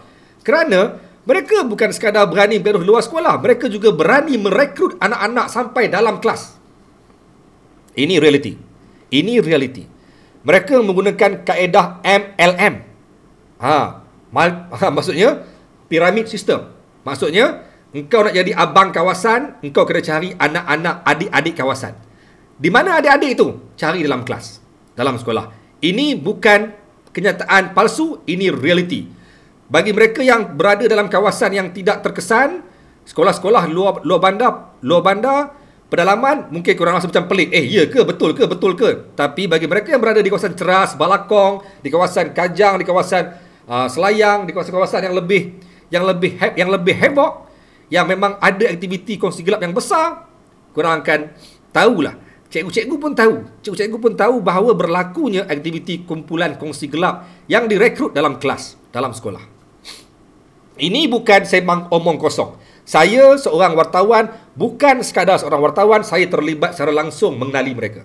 Tuan-tuan. Okey? Mereka ni, tuan-tuan, kalau ada kawan-kawan saya, tengah-tengah tengok, kalau ada kawan-kawan saya yang rasa saya ni cuba nak, saya tak menyalahkan ayahanda. Saya tak sentuh pasal ayahanda. Saya tidak menyalahkan ayahanda, tak menyalahkan abalung-abalung. Tak. Korang yang mana yang membawa jalan fisabilillah dengan betul, saya tabik. Saya tabik kepada ayahanda yang menjalankan tugas amanah sebagai khalifah agama bangsa tanah air dengan baik. Saya sentuh pasal kongsi gelap yang lahanat ni. Tuan-tuan, mereka ni menggunakan sistem, tadi India disebut, mereka diminta untuk mencari seramai mungkin anak-anak dalam sekolah. Dan mereka berjaya. Tapi 8 orang ni kantoi sebab dia orang ni membuat aktiviti. Okey, dia orang membuat aktiviti haram, menyamun, dan mereka ni ditangkap dan dipenjara dan ditahan dan ditempatkan dalam tahanan juvana dekat penjara Kajang. Mereka ni antara yang naya membuat kerja-kerja haram, bagi support abang-abang diorang, bagi bantu abang-abang diorang dengan cara haram, dan mereka ni ditempatkan dalam tahanan juvana. Tapi mereka ni yakin, mereka masih lagi ada keyakinan yang once diorang keluar nanti, mereka akan dapat perlindungan daripada abang-abang diorang. Nampak tak? Dan mereka ini juga diminta untuk merekrut seramai mungkin anak-anak India di kawasan sekolah mereka untuk menyertai kumpulan 08. Saya tak sure apa matlamat 08. Apa yang saya sure, kalaupun benar tujuan asal penubuhan mana-mana kumpulan di Malaysia yang berdaftar dengan ROS. Kalau berdaftar dengan ROS, pasti sekali matlamat utamanya ialah ekonomi, iaitu menggerakkan ekonomi ahli, menjaga kebajikan ahli. Tapi jika ini bukan kumpulan yang berdaftar, jika ini ialah kumpulan yang haram yang bergerak secara kongsi gelap, mereka memang bermatlamatkan jenayah. Mereka memang bermatlamatkan jenayah. Saya percaya benda ni masih berlaku. Okey? Masalahnya sekarang, okey, saya suka dengan soalan ni. Kalau dah jadi ahli yang remaja tu, mereka buat apa? Pertamanya, menjadi ahli kepada kongsi gelap sebagai anak-anak remaja, mereka sebenarnya bukan dapat apa-apa pun. Malah mereka kena membayar sekian amount sebagai ahli secara bak kata tu ahli, kalau dalam bahasa istilah mudahnya, ahli dalam percubaan. Ahli dalam percubaan.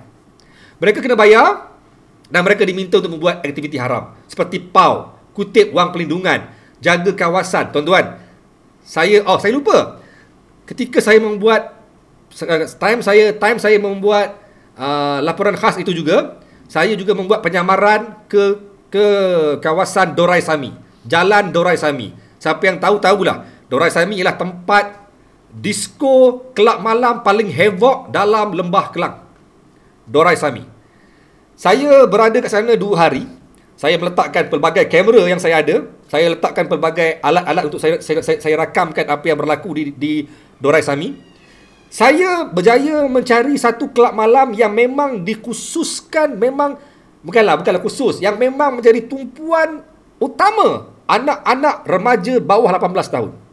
Dan dikawal, dijaga juga oleh anak-anak muda. Anak-anak muda. Jadi inilah juga antara tujuan kongsi gelap, tuan-tuan. Mereka merekrut anak-anak muda untuk bekerja dengan mereka, menjaga kelab malam, mengutip wang perlindungan, membuat aktiviti menyamun, dan juga menjaga mesin-mesin kuda, menjaga kedai-kedai judi. Mereka ini dipergunakan sepenuhnya kerana apa? Kerana mereka ini ialah anak-anak remaja yang memang tidak akan dikenakan tindakan undang-undang di bawah seksyen jenayah, kerana mereka ini terletak di bawah kategori juvana. Anak-anak juvana mudah dipergunakan sebab mereka ini tertakluk di bawah akta juvana. Kalau bunuh orang pun mereka kadang-kadang masih lagi boleh selamat kerana tidak ada undang-undang boleh menggantung mati pesalah juvana. Jadi sebenarnya menggunakan anak-anak juvana untuk membuat aktiviti haram lebih mudah dan lebih selamat bagi mereka. Tuan-tuan, saya pergi ke Jalan Dorai Sami, betapa saya terkejut. Satu kelab malam di sebelah kanan. Kalau masuk Dorai Sami tu, kalau masuk ikut sebelah yang, kalau masuk ikut jalan utama dia lengkong sikit, sebelah kiri. Kelab malam yang pertama sebelah kiri selepas simpang. Kelab itu dijaga oleh anak muda dan pelanggan dia adalah remaja. Saya tanya kepada remaja ni, siapa yang jaga korang? Saya tanya dalam bentuk soalan yang macam orang-orang biasalah. Siapa jaga korang? Geng mana? Saya dapat maklumat mereka memang dilindungi oleh abang-abang yang meletakkan mereka untuk menjaga kawasan tu.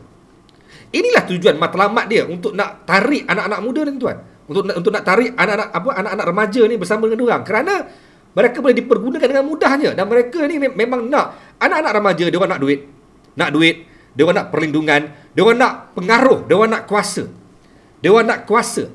Tuan-tuan, 8 anak India ni, dia orang yakin bila dia orang keluar nanti dia orang akan dilindungi, dia orang akan dapat tempat di tempat dia orang. Malah dia orang ni akan diangkat sebagai pejuang, sebagai hero kepada kumpulan ini kerana mereka sudah pernah masuk penjara.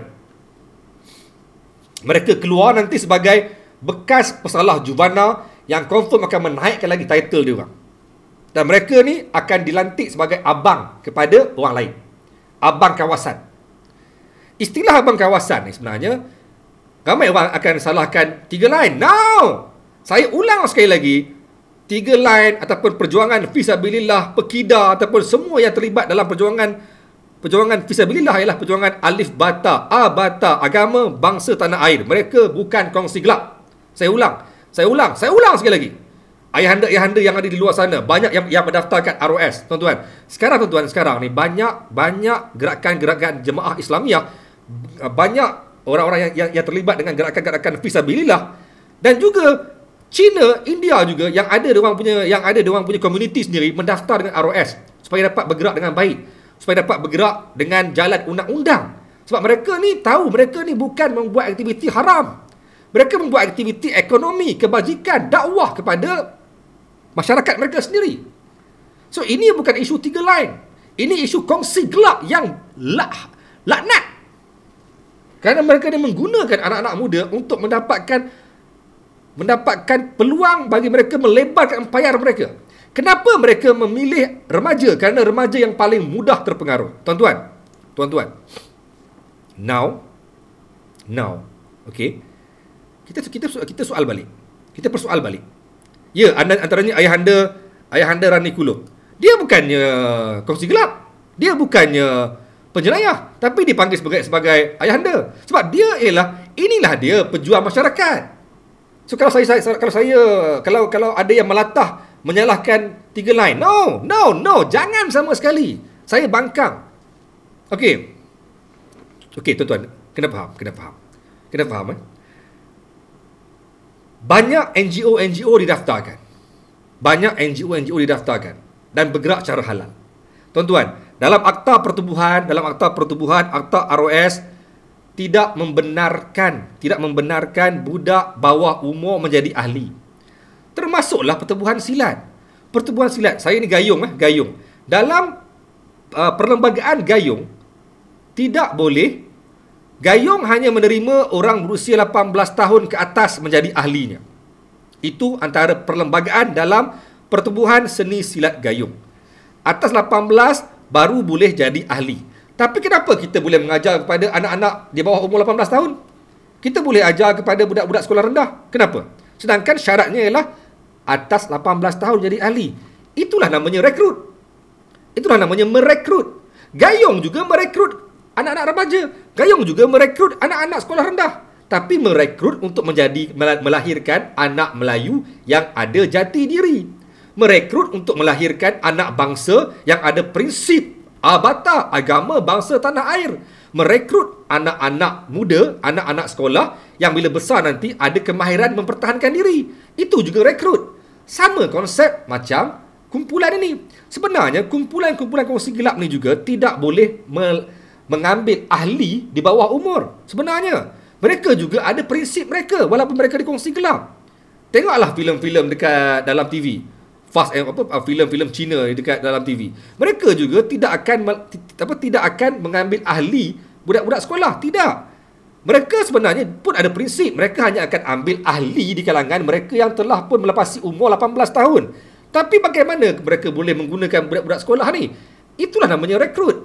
Mereka merekrut budak-budak ni supaya bila mereka besar nanti akan menjadi taikor, menjadi pejuang keganasan, pejuang jenayah dalam kumpulan mereka.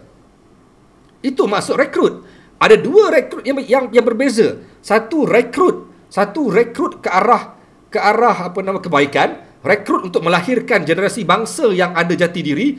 Satu lagi ialah rekrut untuk membuat aktiviti jenayah. Dan inilah dia perbalahan dia. Perbalahan yang akan merosakkan bangsa sendiri. Tak kisahlah bangsa Melayu ke Cina ataupun India. Yang selalu bergaduh, yang selalu mengepau, yang selalu buat hal ni ialah yang sebelah sini ni. Yang lari daripada prinsip perjuangan ni. Tuan-tuan, saya sambung lagi tuan. Saya pergi pula kepada sekolah Henry Geni. Okey, Henry Geni tuan-tuan. Henry Geni. Okey, Young and Dangerous, tepat sekali Nur Afarul. Filem yang clear pasal kongsi gelap. Ya, saya faham. Ada yang kata, memang dalam kongsi gelap pun ada pakat ayahanda, abang long. Yes, saya tak nafikan. Dalam gerakan mereka juga ada ayahanda, ada abang long, ada abang ngah, ada abang cik, semua bagai-bagai. Saya faham. Tapi tuan-tuan, that's why itulah yang saya sebut tadi sebagai merujuk kepada salah laku ataupun hilangnya maruah diri individu itu sendiri, tuan-tuan. Kalaulah ayahanda itu datangnya daripada satu gerakan jemaah yang kuat, tapi dia yang menyimpang, bukan jemaah ni yang menyimpang. Tolonglah jangan terbalikkan saya punya live hari ini kepada menyalahkan kepada mana-mana kumpulan, mana-mana jemaah yang betul. Jangan terbalikkan. Jangan terbalikkan. Kerana saya juga bersetuju betul ada ayahanda Abang Long yang haram jadah. Ada ayahanda Abang Long yang haram jadah. Tapi mereka ini tidak layak membawa kaedah perjuangan. Mereka ini yang membawa kepada kaedah mencari keuntungan secara haram semata-mata. So kena faham. Kena faham. Betul kalau korang nampak grup-grup abang-abang, nampak grup-grup gangster-gangster ni, grup gangster yang pakai gelang tangan sebesar rantai basikal, gelang emas sebesar rantai basikal, okey? Tapi dipanggil ayahanda. Ya ayah, ya balong. Tu semua mengarut semua. Semua mengarut sebab kau sembang sembang bab perjuangan tapi kau sendiri menampakkan kau memang gangster. Mereka ni ialah individu yang menyimpang. Baik, saya pergi sekolah Henry Gini pada tahun yang sama, tahun 2016. Saya interview dengan 3-4 orang. Seorang perempuan tau. Lelaki ni, dia ni adik-beradik lelaki dan perempuan. Maaf. Silap. Lelaki dan perempuan saya interview. Lelaki dan perempuan. Seorang lelaki ini ditahan di Henry Gini kerana kesalahan menikam ke memukul ibunya sendiri. So apa kaitan? Apa kaitan dengan kongsi gelap? Ada kaitan. Lelaki ini ditahan selepas memukul ibunya sendiri ataupun menikam. Saya lupa dah. Menikam maksudnya. Menikam ibunya sendiri kerana gagal mendapatkan duit untuk membeli dadah. Saya interview dia kenapa sampai ke tahap dia sanggup tergamak menikam ibu sendiri hanya kerana untuk membeli dadah. Siapa yang ajar dia? Dan dia mengaku dia terlibat dalam satu kumpulan kongsi gelap dan diajar, dilatih, disuap dan digalakkan mengambil dadah. Dadah arak. Tuan-tuan, anak berusia 15 tahun. Dia tu 15 ke 16 something. Antara 15 ke 16 tahun. Anak berusia 16 tahun sanggup menikam ibunya sendiri untuk mendapatkan duit bagi membeli dadah yang diajar, yang dididik, yang diasuh oleh kumpulan kongsi gelap. Dia mengaku dia terlibat dengan satu kumpulan yang namanya saya pun dah lupa, dan dia direkrut, dilatih untuk membeli dan menjual dadah. Dia juga terlibat dalam pengedaran dadah. Di mana tuan-tuan? Di flat dekat Ceras. Di sebuah flat di Ceras, mereka ni anak muda berusia 16 tahun menjual dadah di flat, di tangga-tangga flat. Di tangga-tangga flat dekat Ceras. Flat yang terkenal. Saya tak mahu sebut. Saya percaya masih berlaku lagi aktiviti tu. Mereka menjual dadah di tangga-tangga flat secara terbuka yang ramai orang tahu. Tapi orang tak berani nak buat apa-apa sebab mereka dilindungi oleh kongsi gelap. Korang nak tengok ke anak-anak muda seusia ini dirosakkan hidup mereka dengan dadah dan menjadi pengedar, menjadi penjual dadah. Lepas tu, seorang lagi gadis berusia 14 tahun ke, saya lupa dah umur dia orang dah lama. Seorang gadis berusia 14 tahun juga ditempatkan di Henry Gini kerana kesalahan dadah. Dan dia juga terlibat dengan kongsi gelap. Dan diberi gelaran. Gelaran apa? Kak Cik. Tuan-tuan, apa yang saya tahu dalam gerakan Jemaah Fisabilillah, kita mana-mana gerakan jemaah cukup tidak berkenan mengambil wanita menjadi ahli, kerana wanita tempatnya di rumah. Wanita bukan pejuang ke depan, mereka menjaga rumah menunggu suami balik. Dalam sejarah perjuangan Rasulullah juga, apabila suami-suami keluar berperang, isteri tinggal di rumah menunggu suami balik. Jadi dalam konsep fisabilillah, konsep perjuangan jemaah Islamiah, sebenarnya wanita takkan diberi pangkat seperti tadi, Kak Cik. Tak ada. Sekarang ni bersepah Kak Long, Kak Cik, Kak Ngah, Kak Long kawasan. Wanita takkan diberi pangkat untuk menjaga kawasan. Tapi dalam kongsi gelap, wanita diberi pangkat. Wanita diberi pangkat menjaga kawasan. Sedangkan wanita tak sesuai buat semua tu. Dan wanita diberi kerja menjual dadah dalam kongsi gelap. Dan dia berlaku. Ia berlaku tuan-tuan, ia berlaku. Dan wanita ni, budak ni berusia 14 tahun ditempatkan di Henry gini kerana menjual dadah. Kan? Estri Bora, apa ni? Majoriti bangsa Melayu di sekolah Henry gini. Saya tak nafikan betul Muhammad Hairul Muhammad Noor. Dia simple lah. Hairul, sorry saya perbetulkan. Bila bercakap pasal jenayah, pasal salah laku, pasal apa benda sekalipun yang berlaku dalam Malaysia, pasti sekali orang Melayu ialah majoriti. Tapi tak boleh nak salahkan orang Melayu juga. Sebenarnya bangsa lain juga, saya pergi ke tadi saya pergi ke penjara Kajang, 8 orang India. 8 orang India. Saya pernah juga interview dengan saya pernah tengok sendiri depan mata saya anak-anak remaja berusia 16 tahun yang bergaduh, yang dalam kursi gelap, anak-anak Cina dekat Ceras. Cuma bila kita bercakap pasal majoriti, yalah, kenapa Melayu majoriti? Kerana memanglah Malaysia ni Melayu ialah majoriti dia. Nak kata macam mana lagi? Memang dah sah-sah Melayu ialah penduduk terbesar, masyarakat terbesar, kaum terbesar yang mewakili hampir 2/3 daripada penduduk dalam Malaysia. Jadi nak tak nak, benda baik pun majoriti Melayu, benda buruk pun majoriti Melayu, benda yang betul pun majoriti Melayu, benda yang salah pun majoriti Melayu. So, tak boleh nak kata apa. Kan? Abang Long 3 line dulu mesti tahu menggunakan jenazah. Dan betul, Abang Long 3 line dulu tahu benda-benda ni. Tuan-tuan, Again, saya bukan nak membuka rahsia perjuangan fisabilillah. Tapi perjuangan 3 line semua orang dah tahu. Dia bukan rahsia lagi.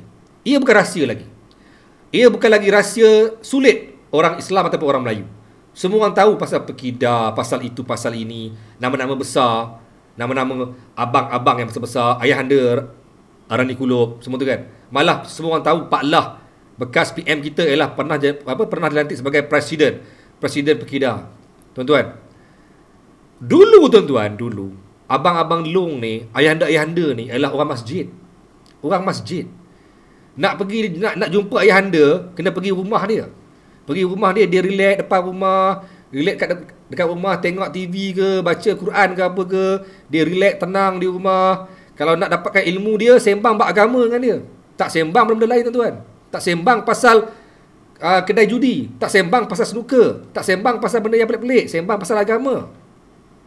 Dulu tuan-tuan, malah bukan dulu, sekarang pun masih ada. Sekarang pun masih ada yang menggerakkan jalan yang tepat, yang betul. Sebab tuan-tuan, konsep penubuhan jemaah fisabilillah, memang konsep dia ialah konsep memperjuangkan abata, iaitu agama, bangsa dan tanah air. Itu konsep mereka. Yang memesongkan ialah mereka yang sesat lah. Mereka sesat. Dulu abalong-abalong ni kaki masjid, duk kampung pakai plekat, t-shirt ataupun pagoda, tangan dia tasbih, berzikir. Mereka ni bersedia untuk berjuang. Mereka ni bukan berjuang untuk perang sangat. Jangan salah faham. Jangan kata mereka ni untuk berperang. Tak, mereka ni bersedia berjihad untuk ekonomi dan juga kebajikan ahli-ahlinya di bawah alih bata, abata agama, bangsa dan juga tanah air. Begitu juga dengan gerakan-gerakan bangsa lain. China, India juga memperjuangkan ekonomi mereka. Tapi yang memesongkan ialah kumpulan-kumpulan yang tersesat, yang haram, yang terpesong ni. Jadi kena faham. Saya kembali kepada topik hari ini. Jadi tuan-tuan, kalau tanya saya, adakah benar kongsi gelap semakin ganas merekrut anak-anak muda? Saya jawab ya. Kerana pada zaman saya anak muda, zaman saya remaja, benda ini telah berlaku dan saya antara yang terpesong, yang berjaya dihasut, yang berjaya dipengaruhi, diperdaya oleh mereka dengan hanya menggunakan crown. Dan apabila saya membuat tinjauan, saya membuat satu laporan khas, saya melihat isu merekrut ini semakin menjadi-jadi dan mereka lebih terbuka. Zaman saya kena keluar cari dia orang. Zaman sekarang, aktiviti merekrut masuk sampai dalam kelas. Malah aktiviti merekrut dibuat oleh anak-anak sekolah sendiri. Tuan-tuan, Dan saya percaya ia semakin menjadi-jadi. Kalau yang sedang menonton ini ada kalangan guru-guru, ada kalangan ibu bapa yang ada anak-anak di sekolah menengah, perhati anak korang. Kalau dalam kontak, dalam grup-grup WhatsApp dia, atau dalam kontak dia, atau dalam hubungan dia, adanya mereka yang berusia lebih 20-an, anak-anak berusia 14-15 tahun, kalau dia orang berhubung dengan mereka yang berusia 20-an ke atas, 30-an ke atas, kalau itulah kawan-kawan mereka, percayalah, mereka sedang direkrut. Saya cakap terang, mereka sedang direkrut. Agak tak masuk akal kalau seorang budak berumur 14 tahun sedang kawan dengan orang berusia 30 tahun. Agak tidak masuk akal langsung. So kalau mereka sedang berhubung, kalau kawan-kawan mereka, kalau video call dia orang, kalau kontak dia orang ialah mereka yang berusia 20 tahun ke atas, 30 years, 40 years, percayalah, confirm mereka sedang direkrut. Penipu besar, mereka sedang bersembang dengan ustaz. Penipu besar, mereka sedang bersembang dengan pendakwah. Penipu besar, mereka sedang buat apa-apa, tak ada. Mereka memang sedang direkrut. Dan bijaknya anak-anak yang berusia 14 tahun ni, once mereka, tapi dia ada positif jugalah kan. Positif yang negatif. Okey? Mereka merapati berkawan dengan orang-orang yang besar ni dan mereka direkrut, menjadikan mereka ni lebih matang. Mereka lebih nampak lebih matang. Dan mereka bijak merahsiakan apa mereka buat, tuan-tuan. Mereka tahu cara mana nak sorok. Yang mereka ni baru lepas seokok. Mereka tahu macam mana nak sorok yang mereka ni baru lepas isap-gam. Mereka tahu macam mana nak sorok yang mereka ni baru lepas ambil ganja. Sebab mereka ditrain oleh golongan yang hebat untuk melatih dan merekrut budak-budak ni. That's why dia gunakan terma rekrut. Tuan-tuan, that's why guna terma rekrut. Mereka ni dilatih sampai mereka ni boleh nak simpan, nak sorok apa yang mereka buat di luar sana. Jadi kita pun takkan nampak yang anak kita sedang direkrut oleh orang di luar sana, kecuali kita kena dekati apa yang diorang tu buat. Siapa kontak diorang. Saya dah interview ramai orang. Kalau saya nak cerita panjang lebar, saya sampai jumpa kumpulan, saya duduk bersama diorang, tuan-tuan, bukan nak bohong. Satu meja panjang, hujung ke hujung ada ahli-ahli mereka. Diorang tahu saya declare saya datang nak interview korang. Saya datang nak interview korang pasal isu ni. Diorang mujurlah, diorang respect saya. Diorang cerita. Diorang buka. Tapi diorang kata jangan dedahkan nama kami. Jangan bagi tahu nama kami. Tapi diorang cerita macam mana diorang rekrut budak, macam mana diorang panggil orang, berapa ramai ahli diorang, berapa ramai mereka dapat. Tuan-tuan, ramai. Sebab tuan-tuan, keperluan, kemahuan untuk memiliki kawasan, untuk menjadi kuasa dalam sekolah, semua orang nak kuasa tu. Dan percayalah, dekat sekolah, terutama di kawasan bandar ni, di Ceras, di Bangi, di Kajang, di Selayang, memang ada. Ini didedahkan oleh yang saya sembang tu. Selepas saya buat laporan khas tu, polis datang jumpa saya. Datangnya 2 orang polis di Balai Berita Bangsa, panggil saya, jumpa saya, soal selidik saya selama lebih kurang 2 jam, nak korek yang ramai-ramai tu. Siapa mereka? Sebab saya cerita dalam saya laporan khas, apa yang saya perbualkan dengan mereka. Polis nak tahu siapa mereka. Tak boleh lah. Ini di bawah kerahsiaan media. Saya takkan buka siapa mereka. Sebab mereka sanggup share dengan saya. Tapi daripada apa yang mereka ceritakan, amat menakutkan, tuan. Amat menakutkan. Kerana mereka sudah sampai ke tahap boleh masuk pengaruh kongsi gelap sampai ke dalam kelas. Tuan-tuan, saya tak perlu nak detailkan apa yang berlaku dekat keluarga saya. Keluarga saya juga ada yang sampai diancam oleh kongsi gelap. Oleh kongsi gelap budak-budak. Diancam. Tuan-tuan, satu contoh mudah betapa diorang ni begitu begitu kenal dan begitu terlibat dengan kongsi gelap. Tuan-tuan, saya dulu ada sebuah kereta. Okey. Kereta saya ni, okey, kebetulan saya ni ialah guru silat. Guru silat. Kebetulan banyak logo silat menggunakan lambang naga. Macam lambang gayung lah. Gayung menggunakan lambang naga. Dan saya mengaku saya antara orang yang terlibat dengan jemaah. Sebab saya tak ada rahsia. Memang saya orang jemaah. Saya memang orang jemaah. So what? Saya beritahu saya orang jemaah. Saya berkawan dengan orang-orang jemaah. So what? Tak ada masalah. Okey. Dekat kereta saya memang ada logo gayung yang ada lambang naga. Lambang naga, lambang rimau, lambang ular, semua ni antara lambang-lambang yang sinonim, yang popular dalam kalangan kumpulan-kumpulan kongsi gelap. Tapi naga juga sinonim dalam silat. Saya letak lambang tu dekat cermin kereta saya. Wife saya bawa kereta pergi sekolah. Okey. Dia parking dekat sekolah. Tuan-tuan, tahu tak apa jadi? Ada budak India, budak form 4. Dia lalu kan, depan kereta kan. Dia berhenti. Dia kata, dia tengok saya punya lambang. Dia kata, "Cikgu, you punya suami Abang Long ah?" Tengok lambang. You suami Abang Long ah? Wah, kata, "Abang Long apa ni? Itu tiga line. Saya kata, apa ni? Apa tiga line ni? Ini besar punya orang. Ini sangat besar punya orang.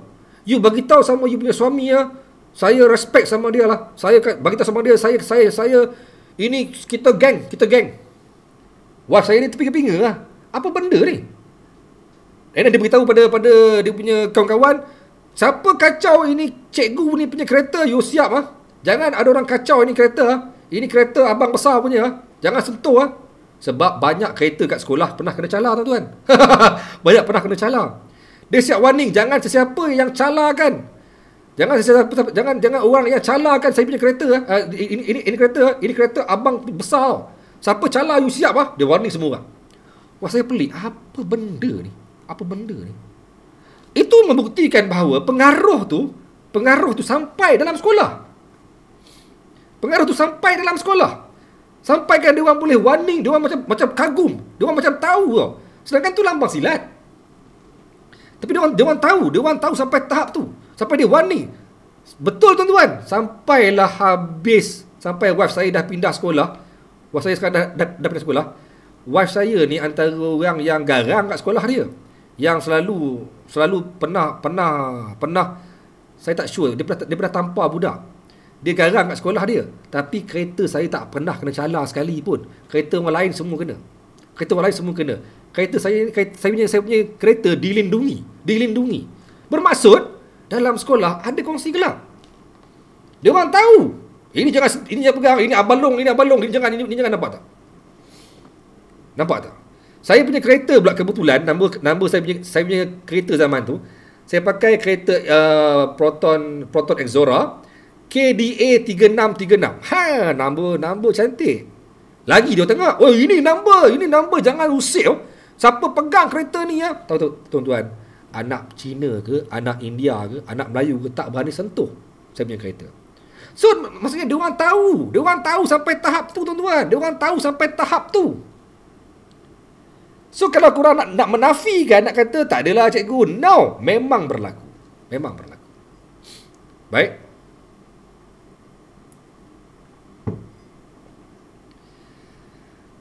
Pasang stiker ada SOP. Baik. Saya dah panjang lebar sembang ni. Cuma saya nak bagi tahu, yes, itulah dia realiti dia. Jaga anak korang dan hati-hati dengan apa yang dalam kehidupan mereka. Baik, saya nak, kalau ada, tak kisahlah, Cina, India, Melayu, yang nak call saya silakan. Nak share pendapat korang, silakan. 012-413-3630. Nak tanya pun boleh, nak soal jawab pun boleh, silakan. Topik hari ni, topik pengalaman saya. Saya lalui, saya berada dalam dunia silat, dalam dunia jemaah, dalam dunia NGO. Tapi kami bergerak secara baik. Kami bergerak untuk menggerakkan ekonomi bangsa, kebajikan, mencari redha ilahi. Tapi kami tak nafikan memang ada yang menyimpang. Alright, baik, ada yang call masuk. Hello, Assalamualaikum. Zul, how are you? Oh, Brian. Saya dengar nama sudah tahu. Ni Brian. Mestilah suara merdu macam ini. Okey, Brian. Okey, teruskan Brian. Okey, pendapat saya ni, yes, the thing is memang dekat Malaysia semakin hari semakin teruk. Kita semua tahu Brian. kan. Suara kasih terang sikit. Okay. So semakin hari kita tahu kan what gangster ni dah semakin hari semakin besar, betul lah. Problem ni dah semakin big problem because why? Dulu dia orang jaga kedai, jaga pub. Sekarang dia orang akan alih kepada apa? Dadah, ganja, because that is the most money making right now in Malaysia. Betul tak? Yes, betul. Everywhere same thing. Philippines same problem, Germany same problem. Every country this is the problem. This is the big money making. Kalau kau suruh dia orang kerja ke kedai kuda, takkan buat. Kalau kau suruh dia buat dadah, tak 1,800, 600, I don't know how much people in Malaysia paying. But the only way we can solve this is the family, the parents, the mother and father kena berbual dengan anak dia orang. Because we have experience, correct? You ada experience, saya pun ada experience dalam hal ni. Yes. So, the only is duduk dengan anak, berbual dengan dia orang. Jangan terpedaya dengan janji-janji dia orang. You kena tahu satu, tauke tak akan bagi budak bawah naik sampai tauke. Betul tak? Yes. If I'm making 1 million, why should I give my boy come up to make same money as me? I can hilang 1 million tu. Ya. Betul tak? So, Betul. kita sebagai parents, kena ajak anak-anak, kena buka, must open talk. So, sit down, talk to the children. Hey, gangsters will come and approach you. Dia akan suruh you jual ni, dia akan suruh you pukul orang, pergi pau kedai. Semua ni benda tak you will never go anywhere, to be honest. Betul. You buat benda semua tak akan pergi mana-mana. You akan jadi doktor kalau pukul orang, tak akan. Yes. You akan jadi polis ke, tak akan. Polis akan tangkap you. Yes. Betul lah. Betul. So, anyway, it was nice just giving you a call hari ni untuk berbual dengan you saja. So, tak lama lagi, I akan pergi luar negara. So, I hopefully I can watch your, news kat overseas lah. Oh, okay, Ken. You pergi mana? I nak pergi ni kan ni, tapi tak tahu dalam surat sekarang ni nak pergi luar negara. Oh, okay. So, okay. mungkin lalu through Thailand ke Singapore, tak tahu lagi lah. See how it goes lah. Yes, Because yes. Malaysia kan tutup border kan. Yes. So, tunggu surat embassy dia sekarang ni lah. So, hopefully I get to watch you in overseas. Yeah, Ken. Sure. Please watch me. Oh, no problem. Okay, bro, I just called to say hi to you. Okay, bro? Okay, baik. Thank you. Take care. Bye-bye. Bye. Okay, ada yang nak call lagi? Ya, saya kalau orang kata, kalau ada yang marah saya kerana membuka tentang topik ni, saya minta maaf lah. Tapi penting untuk kita tahu tentang situasi yang memang memberi masalah besar kepada anak-anak kita. Dan saya berani cakap, ia masih berlaku secara lebih hebat. +601. Hello, Assalamualaikum. Assalamualaikum. Salam, siapa ni? Jalil. Jalil Jalil ni Abang Azrul Ya, saya. Teruskan. Sihat bang, selamat raya. Selamat raya kita. Bang, Okay. dari Skudai ni bang, Skudai JB bang. Wow, Skudai pun banyak ni. Okey bang, ni sebab abang dah cerita malam ni apa jemaah kita kan. Ya. Tak ada masalah. Benda ni bukan benda rahsia lagi. Okey, cuma nak sharing lah abang, nak sharing. Yes. Sebenarnya macam tadi ada akhir tu abang ada sebut bab ekonomi kan, kita nak Yes. bantu ekonomi. Sebenarnya jemaah ni bagus bang, sebab yelah banyak bantu orang kita juga sebenarnya. Betul. Setuju. Tinggal lagi yang tak betul tu kita letak pada individu lah. Kalau ikutkan organisasi dah okey dah. Maknanya dengan cara pergerakan. Tinggal lagi itulah bang, ada individu-individu. Cuma itulah yang kita kena pantau sikit kan. Yes. Betul. Itu je bang. Dia sebab je. memang mana-mana pertubuhan NGO diwujudkan memang untuk ekonomi. Memang untuk ekonomi, nak bantu kebajikan ahli supaya ahli yang mana susah dapat dibantu. Tapi ada yang menyimpang menggunakan kaedah haram untuk bantu ekonomi. Tak boleh lah. sebab apa bang, ni saja nak kongsi lah bang kan. Dulu masa zaman Nabi dulu, ni kita nak sharing sikit lah. Okay, masa zaman Nabi dulu, setiap kali solat fardu tu makna diorang solat tu berjemaah. Makna kita bergerak secara berjemaah. Yang tak solat jemaah tu memang dia lah munafik. Makna yang sembahyang kat rumah tu, itu dah munafik. Zaman dulu lah bang, masa zaman dulu. Makna dari zaman Nabi pun dah bergerak secara jemaah. Sebenarnya jemaah ni memang sangat-sangat bagus, sangat-sangat baik. Sebab orang nampak kita ramai, lepas tu orang nampak kita buat kebaikan. Tinggal lagi yang tak betul tu ada segelintir lah, dia gunakan pangkat yang dia ada, dia guna pada benda yang tak elok bang. Itulah dia. Betul. Setuju. Sangat-sangat bang, setuju. Itu je bang. Terima kasih bang bagi peluang bercakap ni. Terima kasih. Selamat Hari Raya bang. Assalamualaikum warahmatullahi wabarakatuh. Okey, ada lagi yang nak call? Pergaulan anak-anak dan penggunaan handset pun boleh jadi juga. Betul. Sekarang dia orang boleh dekati anak kita direct tanpa perlu jumpa pun. Dia orang boleh dapatkan anak kita melalui through Telegram, through WeChat, through Facebook. Cuba korang monitor list friend list dekat Facebook dia ke. Tengok list friend dekat dia punya WeChat ke apa ke. Cuba tengok. Hello, Assalamualaikum. Assalamualaikum. Ya, Cik Osman eh? Ya, saya. Dah tutup kipas awal. Apa dia? Tutup kipas awal. Okey, teruskan. Okey, teruskan. Okey, cikgu, saya nak bagi ni lah. Saya nak bagi info lah. Sebab apa kebanyakan sekolah, terutama yang di kawasan bandar lah, dia macam ni lah cikgu. Dia bila kebanyakan anak-anak muda sekarang ni dia ada handphone, dia budak sekarang ni mudah sunyi. Lepas tu mudah apa nama? Mudah boleh berbohong lah. Lagi satu cikgu, ada yang sekolah-sekolah yang ternama, macam sekolah-sekolah yang ada nama lah. Dia, sorry to say lah cikgu ya. Dia kadang-kadang ada sekolah, guru, dia tahu tapi dia enggan, takut. Dan lagi satu ada pengetua yang tahu tapi dia takut. Ancaman. Ancaman satu, lepas tu dia takut reputasi sekolah. Itu pun ada. Jadi macam ni lah cikgu. Patutnya KPM patut menguatkuasakan satu undang-undang lah untuk mengawal penggunaan handphone. Takut apa cikgu? Kadang-kadang bila bawa handphone ke sekolah, inilah jadinya. Yelah, betul lah. Tapi rasanya memang handphone dilarang bawa sekolah kan? Tapi tak mustahil. Dia sembunyi cikgu. Yelah. Dia sembunyi. Betul. Alah, rokok pun orang sembunyi dalam beg. Apa lagi handphone? Itulah. Saya pun pernah buat jahat lah. Dalam beg ada rokok. Saya dah pernah kena buang sekolah zaman saya sebab rokok lah. Mengaku. Betul. Okay, alright. Okay, Cik Osman. Okay, thank you. Okay, terima kasih cikgu. Sama, baik. Salam. Okay, ada lagi nak call? Tadi saya nampak ada yang call tadi. 019-277. Naga tu real ke bang? Alamak, entah. Saya pun tak sure naga tu real ke tidak. Ada sejarah naga ni, tak tahulah. Saya tak sure. Terbabas dari perjuangan asal, Alan JPK. Alan JPK, lama tak nampak Alan.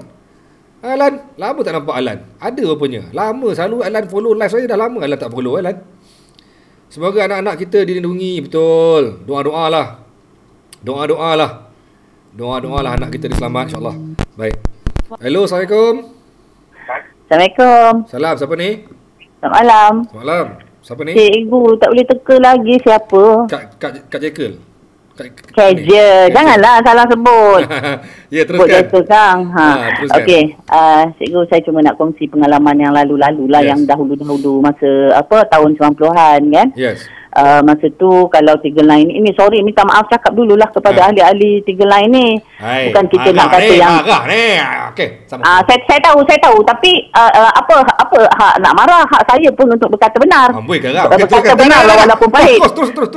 Okey, berkata benar walaupun pahit. Okey, di zaman itu di tempat saya ni dia ada satu disco, di mana disco tu bouncer dia adalah semua tiga line dan adalah orang-orang silat. Dia rekrut tiga line ni daripada orang-orang silat. Maaf cakap cikgu ya, ni zaman dahulu tu. Sekarang ni mungkin tidak lah kot. Masa tu kalau macam ada di antara pesilat Malaysia, sebab saya kenal lah dia orang ni. Jadi diorang ni diambil dari diorang ni bonser. Dari bonser-bonser ni dia akan jaga satu kelab malam ni, dia akan bawa anak-anak gadis yang bawah umur pun dalam form 4 lah masa tu kita di kategori bawah umur lagi kan, form 4. So dia orang akan malam-malam dia orang akan ikutlah bonser ni masuk ke kelab malam. Sedangkan memang tak boleh sebenarnya, tapi bila bonser bawa boleh. Bawa. Jadi tujuan diorang nak jaga anak-anak Melayu, perempuan-perempuan Melayu ni, tapi dia tak tahu dalam masa yang sama itulah yang digunakan untuk menarik perhatian ayahanda kepada apa semua. Ini bukan 3 line yang betul-betul orang kata yang jurus, yang betul-betul dia ada 2 kategori. Satu tu yang memang nak glamour lebih, yang kalau sebut 3 line ni dekat motor lah, dekat kereta lah, dia akan ada dia punya stiker. Dekat mana-mana mana dia pergi tu dia kira macam lesen besar lah. Dia nak buat apa pun lesen besar. Tapi yang betul-betul ni memang betul lah macam cikgu cakap tu, yang mengaji, yang bertasbih, yang kalau orang nak jumpa dia, orang kena pergi sudi dia, jumpa dia tu nak kena betul-betul ada protokol. Maknanya kalau nak jumpa dia tu betul-betul macam jalan yang betul lah, jalan yang lurus lah. Yang satu kategori lagi ni jalan yang bengkak-bengkok lah. Yang itu yang di antaranya yang menyumbang kepada masalah dadah, gangsterism, jual, bukan nak kata jual tu macam kasar sangat kan bahasa tu. Yang bawa anak-anak perempuan Melayu ni ke arah ke kancah-kancah. Kan aku cakap maksiat kan marah kan. Tapi itulah sebenarnya. So minta maaf banyak-banyak, minta maaf sebab itu adalah kenyataan. Jadi tak boleh lari. Ya, yang saya cerita ni yang Melayu lah. Yang Cina tu kebanyakan dia yang di atas. Dia yang payung besar, yang bawah yang kerja bodoh ni orang-orang kita. Maaf cakap yang marah banyak kali, I minta maaf. Okay, kalau you tak maaf tu you pun pasal lah. Okay, lepas tu sekarang ni kalau di sekolah jangan risau sebab sekarang ni kalau macam polis kan, PDRM, Yayasan Cegah Jenayah dah selalu masuk ke sekolah bagi ceramah tentang gangsterism, tentang dadah, tentang mak rempit, semua aktiviti jenayah kan.